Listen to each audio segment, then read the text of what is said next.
It felt like I was stuck in sinking sand, like sinking into the depths of depression and this deep-rooted insecurity, desperately seeking the validation that I needed from other people. From childhood, I've had like a really big expectation of myself, and growing up in a Christian family, I often compared myself to people in the faith, and I compared myself to people academically. When I was in school, I was a quiet and shy girl who didn't like to share anything to anyone at all. So there's nothing bad about it, but I guess that was the reason why I didn't have friends. So I was brought up in a really religious household. We went along to church every single week. I hated going. I didn't get what they were talking about. I didn't get why there was a priest. I didn't get a need for a God. I didn't understand it. I didn't want anything to do with it. In 2017, my grandfather passed away.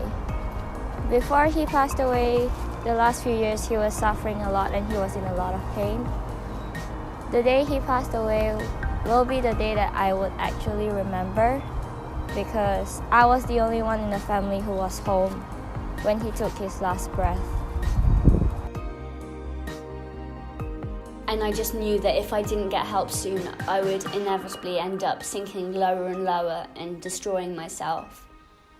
And it wasn't until I went to Story and I heard the gospel for the first time that I realised redemption is possible and I can be saved. But I guess during my gap year and as I came to uni, I realised that God doesn't call me to be this perfect Christian, because that can never be attained, because it doesn't exist. I got bullied verbally, and the friends I barely had sort of left me. I was quite in a difficult time, and the one who I can only talk to and hang on to was God.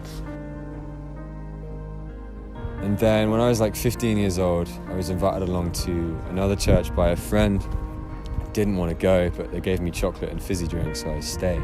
So I got a super logical brain, so I'm not just going to believe in a God because you tell me to. Like, I want evidence for it. And that is exactly what I found there. And then I came to the conclusion that maybe there is a God.